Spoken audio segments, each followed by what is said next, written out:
बोले वृंदावन बिहारी लाल की जय।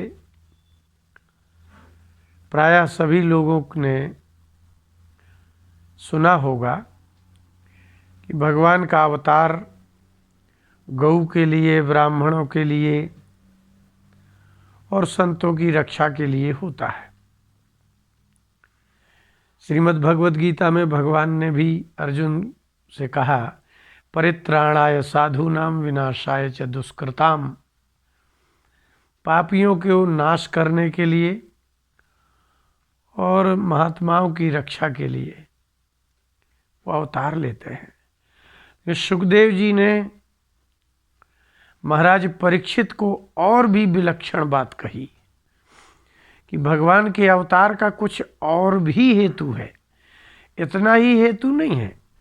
गौओं की रक्षा करना, ब्राह्मणों की रक्षा करना, ब्राह्मणों की रक्षा से वेद रक्षा, विधि रक्षा, संस्कार, सदाचार सब की रक्षा होती है।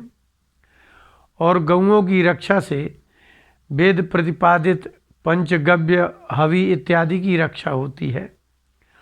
और संतों की रक्षा से वेद ज्ञान की रक्षा होती है, ईश्वरत्व की रक्षा होती है। लेकिन भगवान सुखदेव जी ने श्रीमद् भागवत के 10वें स्कंध के 29वें अध्याय के 14वें श्लोक में विलक्षण उनके अवतार का एक विलक्षण कारण बताया। महाराज परीक्षित से कहा कि परीक्षित, नृणाम निःश्रेयसार्थाय व्यक्तिर्भगवतो नृप अव्ययस्य प्रमेयस्य निर्गुणस्य गुणात्मनः। जो भगवान निर्गुण हैं, जिनमें सत्व गुण, रजोगुण, तमोगुण नहीं है, वो साक्षात धर्म है, उनमें धार्मिकता नहीं है। धार्मिकता उनमें होती है मनुष्यों में जिनमें कभी अधार्मिकता होती है। अधार्मिक ना हो जाए इसलिए उनमें धार्मिकता का आधान, सदाचार का आधान करना पड़ता है। लेकिन भगवान निर्गुण है, सत्वगुण, रजोगुण, तमोगुण नहीं है, वो साक्षात धर्म ही है। और अव्ययस्य, उनमें कभी न्यूनता नहीं आती। व्यय का अर्थ होता है न्यूनता। जब आपके पास 100 रुपया होते हैं और जब आप व्यय करते हैं तो वो कम होते हैं। भगवान में न्यूनता नहीं आती कि कभी वो जवान होंगे तो कभी बच्चे होंगे तो कभी वृद्धावस्था आएगी, कभी दुखी हो जाएंगे, कभी प्रसन्न हो जाएंगे, ये नहीं होता उनमें। इसलिए उनको अव्यय कहा जाता है। और अप्रमेयस्य, उनका एक और गुण है अप्रमेय। संसार की प्रत्येक वस्तु मेय है।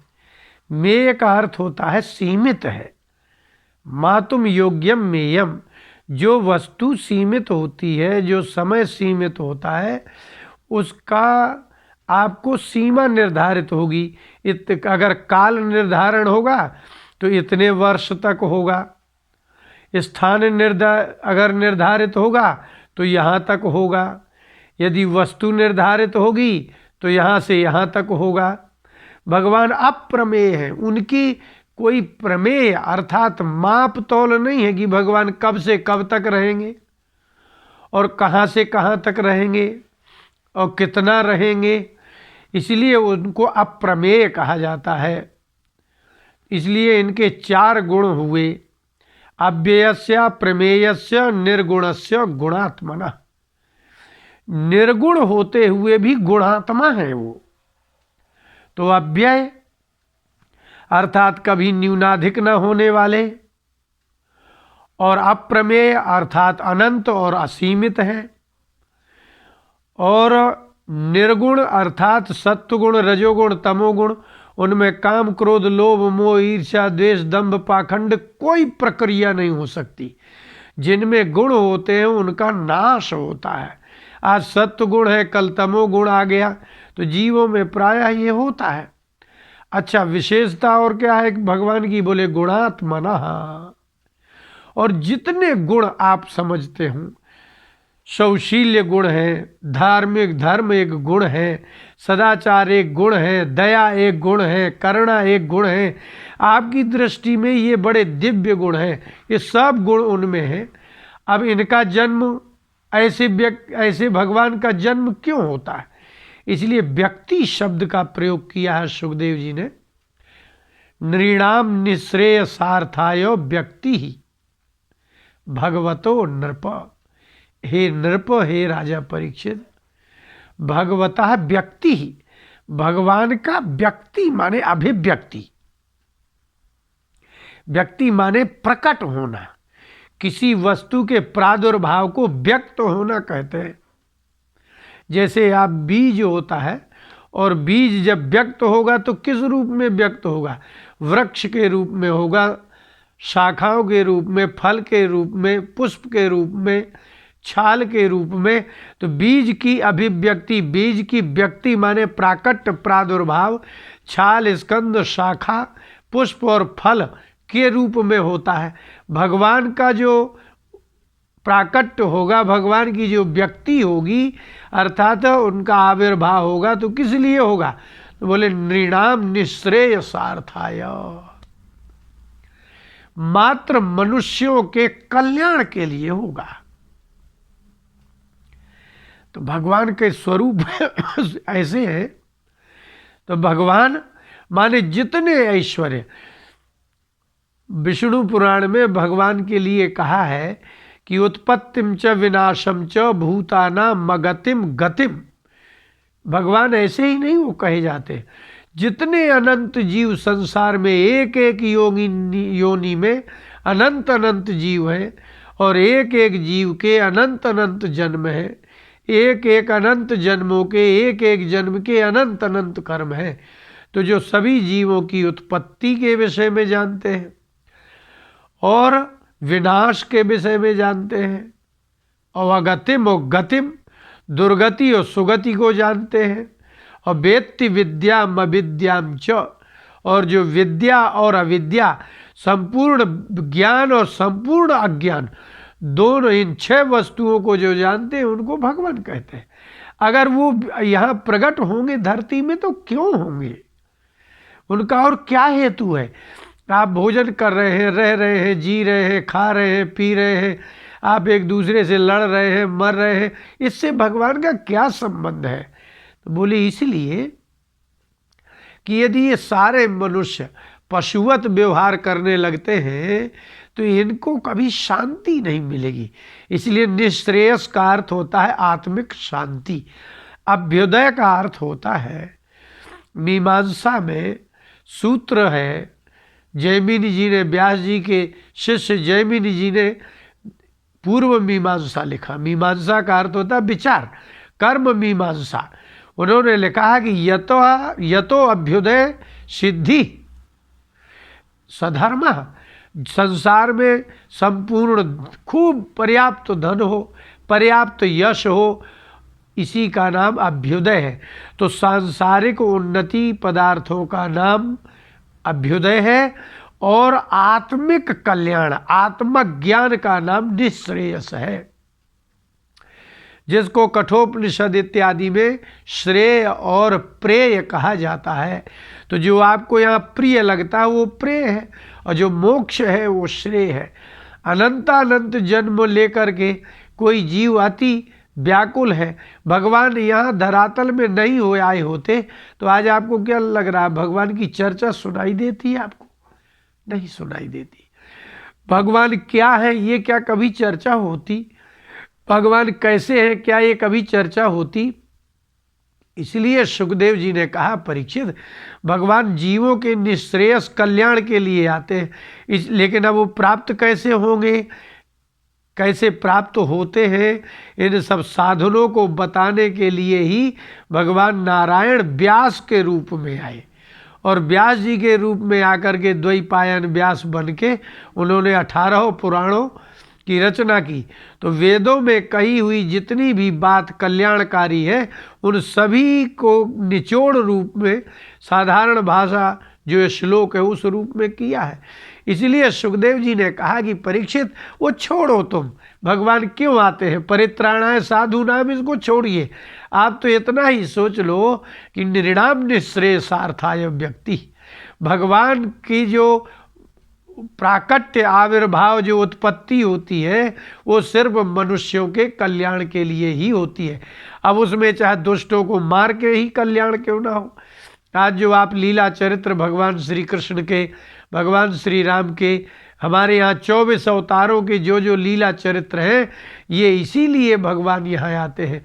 अपने जय विजय को सनकादिक ऋषियों से शापित करवा करके, रावण, कुंभकर्ण इत्यादि, हिरण्याक्ष, हिरण्यकशिप इत्यादि बना करके स्वयं लीला करते हैं कि आप लोग उनके लीला चरित्रों को पढ़ें, जानें, और स्वयं भी सदाचार का आचरण करके मनुष्यों के कल्याण का मार्ग दिखाते हैं। प्रदर्शक है भगवान। इसलिए ये भी ये ध्यान रखना चाहिए कि कोई ये कहे कि भगवान का क्या मतलब है, भगवान को क्यों माने। तो भगवान ने किया ही ऐसा क्या है जो आपके विपरीत हो? सब तो आपके अनुकूल ही है। इसलिए प्रत्येक शरीर में विद्यमान जीवात्मा, ये सब भगवान के ही अंश हैं। तो भगवान जैसे पिता अपने पुत्र के ही कल्याण के लिए सब कुछ करते हैं, ऐसे ही भगवान अपने आत्माओं को अपना आनंद, भगवदानंद प्रदान करने के लिए, आत्माओं को आत्मानंद प्रदान करने के लिए वो प्राकट्य होता है उनका। और जो उनके दैत्य, राक्षस इत्यादि होते हैं, वो भी वही होते हैं। इसलिए तो कहा जाता है ना कि आपके हृदय में एक बार जिज्ञासा पैदा हो जाए कि ये भगवान किस लिए है। इसलिए महाराज परीक्षित से कहा कि हे राजन, यद्यपि भगवान अव्यय है, इससे भी बड़ी बात यह है कि यदि वो अवतार लेते हैं तो वो आपकी तरह वृद्ध नहीं हो जाते, आपकी तरह दुखी नहीं हो जाते, आपकी तरह वो किसी कर्म से प्रेरित होकर के पुनर्जन्म नहीं होता उनका कि इस जन्म में इसने ऐसा किया है तो अगला जन्म क्या होगा। इसलिए भगवान के लिए लिखा है निर्गुणस्य। भगवान यहाँ जो भी मृत्युलोक में आके कर्म करते हैं वो निर्दुष्ट रहते हैं, उनको दोष नहीं लगता है। ऐसा नहीं है कि उन्होंने गोपांगनाओं के साथ रमण किया है, दैत्यों कंस आदियों को मारा है तो उसके कर्म के प्रभाव से पुनः जन्म होगा, नहीं होगा। वो निर्गुणस्य, क्योंकि वो निर्गुण है, इसलिए उन्हें कर्म का लेप नहीं होता है। अच्छा, और अव्यय किस लिए है? बोले इसलिए कि वो संसार में आने के बाद भी उनकी भगवत्ता में न्यूनता नहीं आती।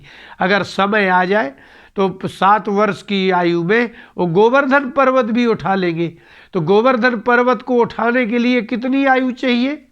लेकिन वो अगर दूध भी पी रहे हैं, आज ही उत्पन्न हुए हैं और आज ही उनको पूतना को मारना है, तो पूतना को मारने में उनको बल, शक्ति, आयु की आवश्यकता नहीं है कि जब वो 30 साल के होंगे तब मार पाएंगे, क्योंकि अभी युवक होना आवश्यक है। नहीं, इसलिए बलाधिक्य के लिए, अधिक बल के लिए युवक होना भगवान को आवश्यक नहीं है। इसलिए भगवान सर्वदा ही भगवत्ता संपन्न, जिस दिन वो जन्म लेते हैं उस बाल्यावस्था से लेकर के और जितने आयु तक यहाँ निवास करते हैं उस काल पर्यंत में कभी भी किसी भी काल में अपनी भगवत्ता प्रदर्शन करने के लिए न उन्हें किसी स्थान की आवश्यकता है, न उन्हें आयु की आवश्यकता है। इसलिए भगवान को अव्यय, निर्गुण और अप्रमेय कहा जाता है। और अप्रमेय इसलिए कि भगवान कब तक रहेंगे यहाँ? आप लोगों का तो सीमा है कि जिस दिन से आपका जन्म हुआ तावत मृत्यु होगी, लेकिन उनका नहीं, वो जब तक चाहें, लेकिन अपने बनाए हुए नियमों के अनुसार इस संसार में निवास करते हैं। लेकिन जब तक निवास करते हैं वो नृणाम निःश्रेयसार्थाय, सिर्फ आपके जीवात्माओं के, मनुष्यों के कल्याण करने के लिए ही वो प्रयास करते हैं, ताकि मेरे जाने के बाद भी ये उसी सदाचार में स्थित मेरे भगवत लीला, भगवत चरित्रों का गान करके, स्मरण करके, ध्यान करके और वह अपने कल्याण को प्राप्त करें। इसलिए भगवान का चरित्र इसलिए कल्याण करता है, भगवान का नाम इसलिए कल्याण करता है। इसलिए भगवत नाम महिमा, भगवत लीला और भगवत धाम, भगवान के धामों में निवास करने से चित्त में रहता है कि हम भगवान के धाम में निवास कर रहे हैं। अभी तो आप जहाँ कहीं हैं, दिल्ली में हैं कोई कहीं है, कोई झांसी में, तो कहीं हम झांसी में रहते हैं। तो धाम स्थान के प्रति भी महत्व बुद्धि हो, नाम के प्रति भी महत्व बुद्धि हो, भगवत स्वरूपों के प्रति भी महत्व बुद्धि हो, तो आपके हृदय में जो श्रेष्ठ भाव होगा, श्रेष्ठता का भाव होगा, उसी श्रेष्ठता के भाव से ही भजन का प्रभाव पड़ता है, अपने स्वभाव का प्रभाव पड़ता है।